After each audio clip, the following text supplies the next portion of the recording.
Hello mga kabarangay, kumusta po tayo dyan? Ngayon po mga kabarangay, ang pag-uusapan po natin ay regarding po sa kung sino po ang mag-a-approve sa isang travel order at saka mag-a-approve po sa payment of traveling expenses ng isang barangay official kung siya po ay magta-travel ng less than 30 days. At sino naman po kaya ang mag-approve kung ang isang barangay official o personnel ay magta-travel po siya ng 30 days or more? Ang pinag-uusapan po natin dito mga kabarangay ay regarding po sa approval ng travel order at saka sa payment ng traveling expenses ng isang barangay official o barangay personnel. Okay, so proceed po tayo mga kabarangay. Una po, ang pag-uusapan po natin ay regarding po sa travel na less than 30 days. Okay. So, ang tanong, again, sino po ba ang mag-approve ng travel order at payment ng travel expenses ng barangay official at personnel kung less than 30 days ang travel? Sa tingin niyo mga kabarangay, sino kaya ang mag-approve? Based on your practice, sino bang nag-approve sa travel order ninyo? I know mga kabarangay, yung iba dyan, si barangay captain po ang nag-approve ng kanilang travel order at saka nag-approve din when it comes to the payment of their traveling expenses. Pero, ang katanungan ay sino po ba talaga? Okay. Ang kasagutan po natin mga kabarangay ay base po sa Executive Order number 77. So, base po sa Executive Order number 77, ang sagot po ay ang mag-approve po ng travel order at payment ng traveling expenses ng barangay official ay si Municipal Mayor or si City Mayor po mga kabarangay. That is in accordance po sa Section 4B, Item 3A of Executive Order number 77. Yes po mga kabarangay. Hindi po si Kapitan. Okay? I know, pinapractice po ng iba ay si barangay captain po yung mag-approve. Okay? Before tayo mag-proceed sa further discussion yan, puntahan muna natin yung sinabi ni Executive Order number 77 kung ano bang sinabi niya dun sa Section 4B. Okay? Item 3A. Yon. Ang sabi po ng Executive Order number 77 mga kabarangay, the official local travels of government personnel for less than 30 days and payment of their corresponding travel expenses shall be approved by the following officials. Punta po tayo sa Section 3A o Item 3A po mga kabarangay. Sabi niya, by municipal mayors or city mayors for their respective LGU officials and employees and the officials and employees of barangays within their territorial jurisdiction. Yan po ang sinabi ng Section 4B, Item 3A of Executive Order number 77 mga kabarangay. So wala po tayong magagawa dyan mga kabarangay. Dahil sinabi po dyan, ang mag-approve po kung ang travel mo ay less than 30 days ay si municipal or si city mayor. Or in short, si mayor po mga kabarangay. So ang katanungan ngayon, sir, paano po yung sa amin? Si kapitan po yung nag-approve o si barangay chairman.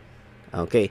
So, ang sagot ko dyan mga kabarangay, it depends upon the Commission on Audit. Kung okay lang sa kanila, then wala po tayong problema dyan. Pero kung stricto po yung auditor natin, kailangan po nating si mayor talaga ang mag-approve po ng travel order at saka sa payment ng traveling expenses para safe po tayo mga kabarangay. Pero more important po mga kabarangay na yung travel po natin ay nagpa-qualify o nagpa-follow po talaga dun sa pinag-usapan nating criteria po ng official travel. Para po kahit na hindi si mayor yung nag-approve ng ating travel order or sa payment po ng travel expenses, ay safe pa rin po tayo mga kabarangay dahil pasok po tayo sa kriteria. Pero Para mas safe po mga kabarangay, i-observe po natin yung criteria para maging official po yung travel natin at saka yung pag-approve po ng travel order at saka payment po ng traveling expenses dapat po si city mayor or si municipal mayor mga kabarangay. Yan po kung ang travel natin ay less than 30 days. Okay? So, yan po ang sinabi ng circular mga kabarangay or ng Executive Order number 77. Okay? So, ang tanong, paano naman kung 30 days or more yung travel natin mga kabarangay? Sino ba ang mag-approve ng ating travel order at ng payment sa ating traveling expenses? Yan po ang susunod na katanungan. Okay? So, yun mga kabarangay. Paano kung 30 days or more ang travel? Sino naman ang mag-approve ng travel order at payment ng traveling expenses na isang barangay official o personnel? Balik po tayo sa Executive Order number 77 mga kabarangay. Kung ano pong sinabi doon, di ba? Yun. Sa anong sinabi doon? Ang sagot niya ay si Secretary of the DILG or his or her authorized representatives. That is based on Section 4C, Item 3 of Executive Order number 77. Ito po sinabi niya. The official local travels of government personnel for 30 days or more. 30 days or more po mga kabarangay. And payment of their corresponding travel expenses shall be approved by the following officials. Item 3. In all levels of LGU. In all levels of LGU. By the Secretary of the Department of Interior and Local Government or his or her authorized representatives. Ang sinabi po dito mga kabarangays, in all level.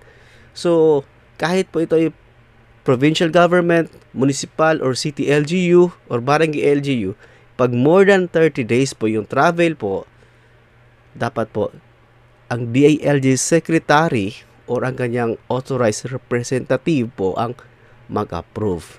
That is kung 30 days or more ang travel. Okay?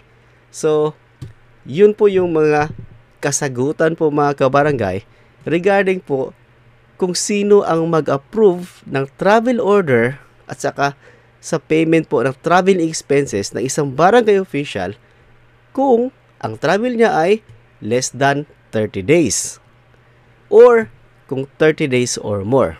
So mga kabarangay, kung less than 30 days ang travel, ang mag-approve po ay si municipal or si city mayor. Kung 30 days or more, sino pang mag-approve? Si DILG secretary or his or her authorized representative. Yun po ang mga a-approve ng travel natin mga kabarangay. Like, share, and subscribe to our channel po, RJ's Recreations. Maraming salamat po mga kabarangay.